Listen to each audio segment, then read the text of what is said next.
എല്ലാവർക്കും Sabu kitchen by Usha എന്ന YouTube ചാനലിലേക്ക് സ്വാഗതം. ഇന്ന് നമുക്ക് അകത്തിച്ചീര വെച്ചിട്ട് ഒരു ഉപ്പേരി ഉണ്ടാക്കാം. വളരെ ടേസ്റ്റിയാണ്, അതുപോലെ തന്നെ വളരെ ഹെൽത്തിയുമാണ്. എങ്ങനെ ഉണ്ടാക്കുന്നത് നോക്കാം. അതിനായിട്ട് നമുക്ക് വീഡിയോയിലേക്ക് പോകാം. ഞാനിവിടെ കുറച്ച് അകത്തിച്ചീര നല്ല ഫ്രഷായിട്ടുള്ളത് ഞാനിപ്പോൾ പൊട്ടിച്ച് കൊണ്ടുവന്നിട്ടുണ്ട്. ഇവിടെ ഈ അകത്തിയുടെ ഇലയായാലും തണ്ട് ആയാലും അതുപോലെ അതിൻ്റെ പൂവായാലും എല്ലാം തന്നെ നമുക്ക് ഒരുപാട് ഔഷധങ്ങൾക്ക് വേണ്ടിയിട്ട് ഉപയോഗിച്ച് വരുന്നുണ്ട്. ഇത് തന്നെ നമുക്ക് പനി, സൈനസൈറ്റിസ്, മൈഗ്രെയിൻ, ശ്വാസകോശ രോഗങ്ങൾ എന്നിവ, അതുപോലെ തന്നെ തൈറോയിഡ്, ഇങ്ങനെയുള്ള എല്ലാ രോഗങ്ങൾക്കും വേണ്ടിയിട്ട് ഇത് നമ്മൾ ഉപയോഗിക്കും. ഇത് കാണപ്പെടുന്നത് നമ്മളൊരു കുറ്റിച്ചെടിയായിട്ടാണ് കാണപ്പെടുന്നത്. അത് നമ്മളിങ്ങനെ വെട്ടിക്കൊടുക്കുന്നതിനനുസരിച്ച് വളർന്നു വരും. 2 തരത്തിലാണ് ഇതുള്ളത്. ഒന്ന് വെള്ള പൂക്കളുള്ളതും അതുപോലെ ഇത് ചുമന്ന പൂക്കളുള്ളതും. ഇങ്ങനെ 2 തരത്തിലാണ് കാണപ്പെടുന്നത്. ഇനി നമുക്കിതെങ്ങനെ ഉണ്ടാക്കുന്നത് നോക്കാം. ഞാനൊരു ടേബിൾ സ്പൂൺ വെളിച്ചെണ്ണ ഞാൻ ഈ ചട്ടിയിലേക്ക് ഒഴിച്ചു കൊടുത്തിട്ടുണ്ട്. അപ്പോൾ നമ്മൾ ഇതെല്ലാം തന്നെ നല്ല വൃത്തിയാക്കി എടുത്തു വെച്ചിട്ടുണ്ട്. ഇനി നമുക്ക് ഇതിലേക്ക് ഈ എണ്ണയിലേക്ക് വേണ്ടിയിട്ട് കടുക് ഇട്ട് കൊടുക്കാം. കുറച്ച് കടുക്, 1 ടീസ്പൂൺ കടുക് ഞാൻ ഇട്ട് കൊടുക്കുന്നുണ്ട്. അതുപോലെ അതൊന്ന് പൊട്ടി വന്നതിന് ശേഷം അതിലേക്ക് കുറച്ച് ഉള്ളി, ഒരു വലിയ ഉള്ളി ഞാനിതിലേക്ക് ചേർത്ത് കൊടുക്കുന്നുണ്ട്. ഇനി ഇതിലേക്ക് നമുക്ക് ചതച്ച് വെച്ച ഒരു 3-4 അല്ലി വെളുത്തുള്ളി കൂടി ചേർത്ത് കൊടുക്കാം. ഇനി പിന്നീട് വേണ്ടത് കാന്താരി മുളകാണ് ഞാൻ ചേർത്തത്. ഒരു 4 മുളക് ചെറുതായിട്ട് അരിഞ്ഞിട്ട് അതും ഇട്ട് കൊടുക്കാം. ശേഷം വേണ്ടത് ഒരു 1/2 ടീസ്പൂൺ ഉപ്പാണ്. അതും ഞാനിതിലേക്ക് ഇട്ട് കൊടുക്കുന്നുണ്ട്. അതിന് മുന്നേ ഞാനൊരു കാര്യം ചെയ്തിട്ടുണ്ടായിരുന്നു. 2 ടേബിൾ സ്പൂൺ ചെറുപയറിൻ്റെ പരിപ്പ് ഞാൻ കുതിർത്ത് വെച്ചിട്ടുണ്ടായിരുന്നു. ഒരു മണിക്കൂർ വെള്ളത്തിലിട്ടിട്ടൊന്ന് കുതിർന്നാൽ മാത്രം മതി. അത് എല്ലാം വെള്ളമൊക്കെ കഴുകി വൃത്തിയാക്കി വെള്ളമൊക്കെ ഊറ്റി കഴിഞ്ഞതിന് ശേഷം അതും ഞാൻ ഈ നമ്മുടെ വഴറ്റി വെച്ചിരിക്കുന്ന ഉള്ളിയിലേക്ക് ഇട്ട് കൊടുക്കുന്നുണ്ട്. ഇതെല്ലാം ഇട്ട് നന്നായിട്ടൊന്ന് വഴറ്റി വരിക. നമ്മളിപ്പം 1/2 ടീസ്പൂൺ ഇട്ട ഉപ്പ് എന്ന് പറയുന്നത് ഈ ഇത്രയും കാര്യങ്ങൾക്ക് വേണ്ടി മാത്രമുള്ളതാണ്. അത് കൂടുതലായിട്ട് ഉണ്ടാവില്ല. ഇത്രയും നന്നായിട്ടൊന്ന് ആ പരിപ്പൊക്കെ ഒന്ന് വെന്ത് വരണം. അതുവരെ നമ്മളൊന്ന് ചെറിയ തീയിൽ നന്നായിട്ടൊന്ന് വേവിച്ചെടുക്കുക. അടച്ചു വെച്ച് വേവിക്കുകയാണെങ്കിലും ഒന്ന് നന്നായിട്ട് വേവിച്ചെടുക്കുക.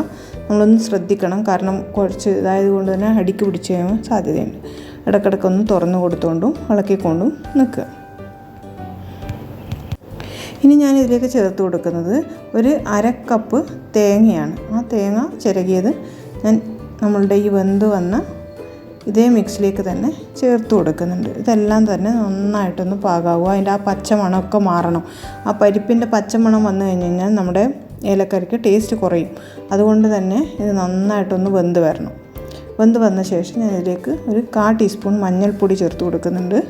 അതും ഒന്ന് നന്നായിട്ട് അതിൽ കിടന്ന് യോജിപ്പിച്ചെടുക്കുക. ഇവിടെ നമ്മൾ കഴുകി വൃത്തിയാക്കി വെച്ച് മുറിച്ചിട്ടെടുത്തിട്ടുണ്ട് ഇല. എല്ലാം തന്നെ നമുക്കിതിലേക്ക് ഇട്ട് കൊടുക്കാം. ഇട്ട് കൊടുത്തിട്ട് അധികം തീ കൂട്ടി വെക്കരുത്. വളരെ ചെറിയ തീയിലിട്ടിട്ട് നന്നായിട്ട് ഒന്ന് ഇളക്കി യോജിപ്പിച്ച് മിക്സ് ചെയ്തെടുക്കുക ആദ്യം. ഇതെല്ലാം നന്നായിട്ട് വെന്ത് വരുമ്പോൾ ഇത് നല്ലൊരു ടേസ്റ്റുമാണ്. അതുപോലെ തന്നെ നമുക്ക് കൂടുതൽ വിറ്റാമിൻസും മിനറൽസും എല്ലാം നമുക്ക് കിട്ടുന്നുണ്ട്. കൂടുതൽ നമുക്ക് നമ്മുടെ ആരോഗ്യത്തിന് ഏറ്റവും മികച്ച ഒരു ഇലക്കറിയിൽ ഒന്നാണ് നമ്മുടെ അകത്തിച്ചീര എന്ന് പറയുന്നത്. അപ്പോൾ നിങ്ങളെല്ലാവരും തന്നെ ഇതൊന്ന് കഴിച്ച് നോക്കുക. അങ്ങനെ ടേസ്റ്റ് കുറച്ച് കയ്പ്പ് രസം തോന്നും. അതിന് വേണ്ടിയിട്ടാണ് ഈ ചെറുപരിപ്പിടുന്നത്. അപ്പോൾ ആ ടേസ്റ്റ് നമ്മൾ മുരിങ്ങയിലയൊക്കെ ഏകദേശം ഒരു സാമ്യമുള്ള ഒരു ഇല തന്നെയാണിതും. ചിലവർക്ക് അതിനെക്കുറിച്ച് അറിയില്ല. നമ്മൾ യൂട്യൂബിൽ അടിച്ചു കൊടുത്താൽ നമുക്കത് കാണാം. അതിൻ്റെ ഇലകളും അതിനെക്കുറിച്ചിട്ടുള്ള കാര്യങ്ങളെല്ലാം അറിയും. ഇനി ഞാൻ ഇതിലേക്ക് ഒരു 1/4 ടീസ്പൂണ് ഉപ്പ് കൂടി ഇതിലേക്ക് ചേർത്ത് കൊടുക്കുന്നുണ്ട്. 1/4 ടീസ്പൂൺ ഇട്ടിട്ടില്ല, അതിലും കുറച്ച്. കാരണം ഇലക്ക് അധികം മുന്നിട്ട് നിൽക്കേണ്ട ആവശ്യമില്ല ഉപ്പ്. അതുകൊണ്ട് തന്നെ കുറച്ച് വേണമെന്നുണ്ടെങ്കിൽ നമുക്ക് പിന്നീട് ചേർത്ത് കൊടുക്കാം. കൂടുതലായി കഴിഞ്ഞ് കഴിഞ്ഞാൽ ടേസ്റ്റ് പോകും. അതുകൊണ്ട് തന്നെ ഞാനത് കുറച്ച് മാത്രമേ ഇട്ട് കൊടുത്തിട്ടുള്ളൂ. ഇതെല്ലാം ഇളക്കി യോജിപ്പിച്ച് ഈ ഇല ഒന്ന് അടച്ച് വെച്ച് നമുക്ക് വേവിച്ചെടുക്കാം. ഇതിലേക്ക് വെള്ളമൊന്നും ചേർത്ത് കൊടുക്കേണ്ട ആവശ്യമില്ല. കാരണം അതിൽ തന്നെ അതിനൊരു വെള്ളത്തിൻ്റെ ഒരു അംശം ഉണ്ടായിരിക്കും. നമ്മൾ മുരിങ്ങയിലയൊക്കെ വെക്കുന്നത് പോലെ തന്നെ വെച്ചാൽ മതി. അപ്പോൾ ഇതൊന്ന് അടച്ചതാ നല്ല റെഡിയായി വന്നിട്ടുണ്ട്. ഇതിനകത്ത് കിടന്നതൊക്കെ ഒന്ന് വേകുമ്പോൾ അതിൻ്റെ ടേസ്റ്റ് വളരെ നല്ല ടേസ്റ്റാണ്. നിങ്ങളെല്ലാവരും തന്നെ ഇതൊന്ന് ഉണ്ടാക്കി നോക്കുക, അപ്പോൾ നിങ്ങൾക്ക് മനസ്സിലാവും. അതുപോലെ ഇതിൻ്റെ ഇലയും പൂവും അതുപോലെ തന്നെ ഇതിൻ്റെ കായ വരെ ഇത് വളരെ ഔഷധ മൂല്യമുള്ളതാണ്. അതുകൂടാതെ ശ്വാസകോശ അർബുദത്തിന് ഇത് നല്ലതാണ്.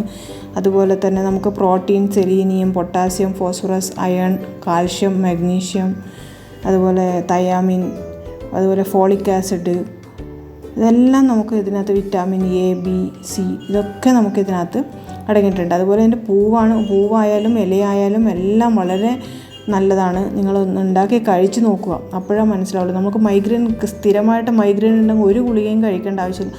ഇത് തീർച്ചയായിട്ടും മൈഗ്രെയിൻ മാറും എന്നുള്ളത് എനിക്കുണ്ടായിട്ടുണ്ട്. ഞാൻ കഴിച്ച് നോക്കിയിട്ട് എനിക്ക് മാറിയിട്ടുണ്ട്, അതുകൊണ്ട് ഞാൻ പറയുന്നതാണ്. അതുപോലെ ഇത് നിങ്ങൾ ഉണ്ടാക്കാൻ വേണ്ടിയിട്ട് വലിയ കടകളിലോ ഒന്നും തന്നെ നമുക്കിത് ലഭിക്കുന്നില്ല. അതുകൊണ്ട് നമ്മുടെ മുറ്റത്ത് നമുക്കൊരു ചെടി നട്ടുപിടിപ്പിക്കുകയാണെങ്കിൽ ഏറ്റവും നല്ലതായിരിക്കും. അപ്പോൾ നിങ്ങളെല്ലാവരും തന്നെ ഇതൊക്കെ ഉണ്ടാക്കി ഒന്ന് കഴിച്ച് നോക്കുക. എല്ലാവരുടെയും ആരോഗ്യമാണല്ലോ ഏറ്റവും വലിയ സമ്പത്ത്. അപ്പോൾ അതുകൊണ്ട് തന്നെ നിങ്ങളൊന്ന് കഴിച്ച് നോക്കുക. ഇവിടെ നമ്മുടെ അകത്തി ചീര ഉപ്പേരി റെഡിയായിട്ടുണ്ട്. അപ്പോൾ നിങ്ങളെല്ലാവരും ഇതുപോലെ ഒന്ന് ട്രൈ ചെയ്ത് നോക്കുക. നിങ്ങൾക്ക് എല്ലാവർക്കും ഇഷ്ടപ്പെടും. നിങ്ങൾക്ക് ഇഷ്ടമായി എങ്കിൽ നിങ്ങൾ ലൈക്ക് ചെയ്യുക, ഷെയർ ചെയ്യുക, സബ്സ്ക്രൈബ് ചെയ്യുക. Thank you.